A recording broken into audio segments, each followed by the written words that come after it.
So what if I told you the smartest move in the Twin Cities real estate market right now might not be buying alone, it's buying together. We're actually seeing families across the metro combine their equity, combine their incomes, and walk into homes that many of them could never afford on their own.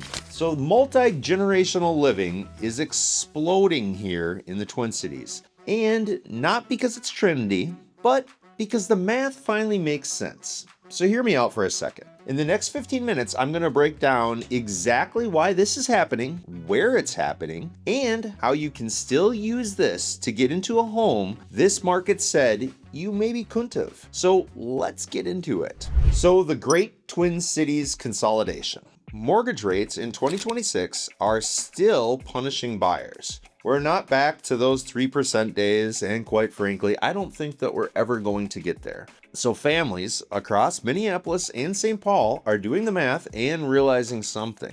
One income can't compete in Edina, one income can't compete in Wayzata, one income can't get you into a top-tier suburb without serious help. That help is coming in the form of family members, believe it or not. Parents are selling their longtime homes. Adult kids are cashing in on starter home equity, and grandparents are stepping in with retirement savings. They're pooling it all into one big purchase. So what we've got here is people buying one house and they're selling two before they buy that one. It's the most viable path to home ownership in the Twin Cities that we've seen probably in years. So inventory is still at historic lows.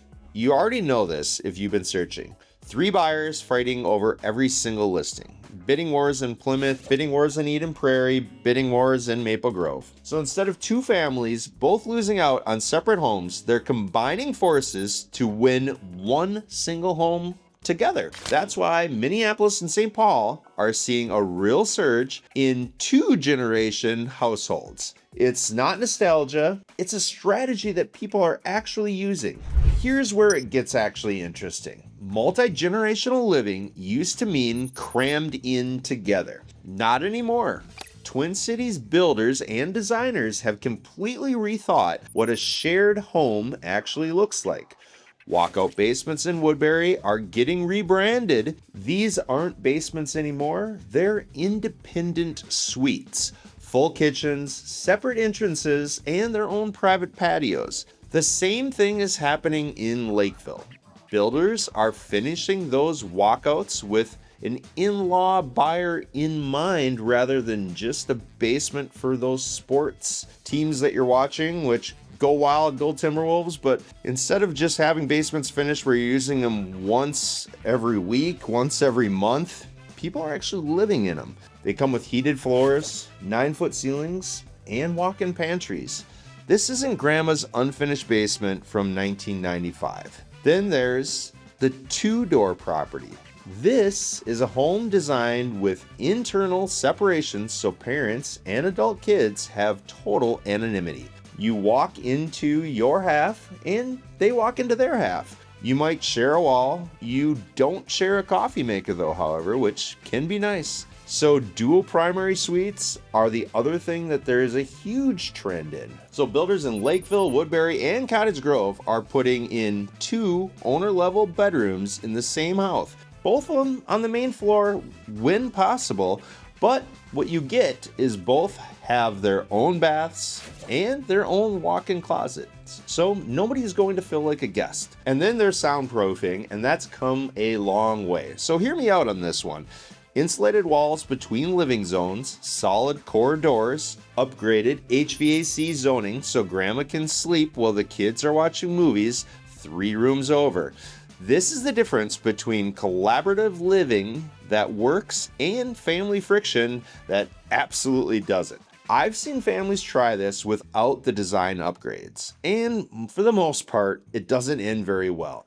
So get the design right on the front end, or you'll be remodeling within 6 months. Zoning wins and the ADU revolution. Let's talk about the legal stuff because this is huge. The Twin Cities Metro saw zoning overhauls in 2025 and 2026.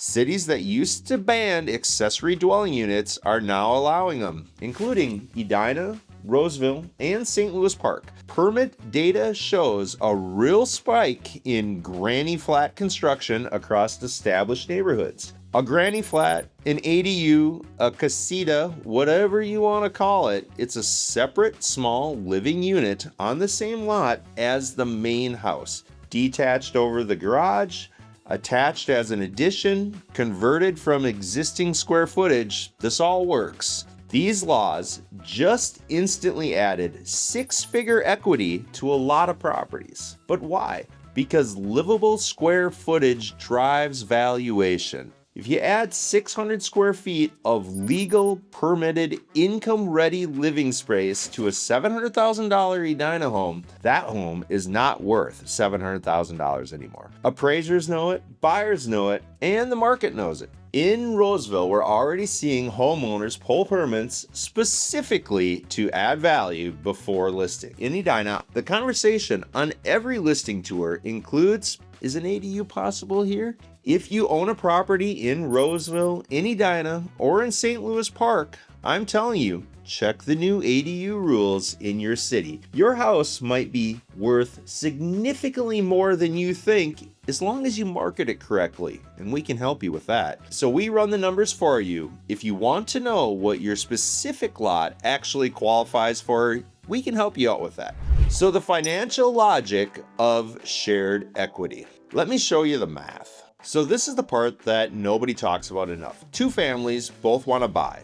Both can afford a $500,000 home on their own at today's interest rates. That's two mortgages, two sets of property taxes, two sets of utility bills, two roofs to maintain, and a minimum of two furnaces to replace, two AC systems to go bad, two driveways to recoat every year. Let's combine all that together into buying power. Suddenly, you have one family purchasing a $900,000 home in a better neighborhood with more space, potentially a better school district, and stronger appreciation. One mortgage, one tax bill, one roof. You guys get the idea. The monthly cost for each household drops below what they would have paid on smaller but separate homes. It's not magic, it's being leveraged. The other piece is long-term wealth. A $900,000 home in a top Twin Cities suburb appreciates differently than two $500,000 homes in lower tier areas.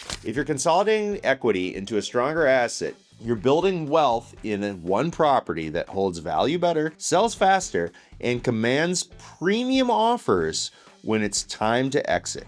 There can be real tax angles too. Some families structure ownership smartly to handle gift taxes, inheritance, and capital gain taxes down the road. So do yourself a favor and talk to a really good attorney about that, and they can direct you on which way to go. A lot of people we're actually seeing will set up some really nice trusts too to help with that transfer of wealth along the way down the road. You also can talk to your CPA. Given I'm not your CPA, I'm hopefully your real estate agent, but definitely not your CPA and definitely not your attorney. So talk to both those people. But the point still stands. So we're seeing Twin Cities families use pooled down payments to bypass high interest hurdles of this market entirely. 20% down on a $900,000 home becomes manageable when two households contribute. That moves them into better loan products, gets them stronger rate options, and skips PMI the average buyer is stuck paying.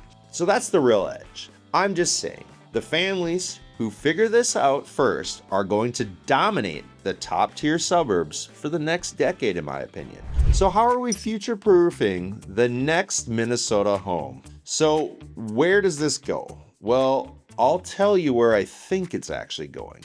Multi-generational living is the new normal for the Twin Cities and many parts of the country for the rest of this decade and well into the next decade. It's not just a fad. The next wave of buyers is already prioritizing flexible floor plans over traditional single-family layouts. They want that finished lower level, they want that secondary primary suite, they want that ADU potential as a real possibility for them in areas that have already approved it. So because they grew up watching their parents struggle with this market, So when you list a home 3, 5, or 7 years from now, the property that flexes for multi-generational buyers is the property that's going to be still getting multiple offers. That cookie cutter 2 to 4 bedroom, 2 to 3 bath with no extra living option is going to lag behind. Mark my words, I can promise you that. If you currently own a home in the Twin Cities Metro, look at your space. Could that walkout basement become a suite? Could that bonus room above the garage become an ADU?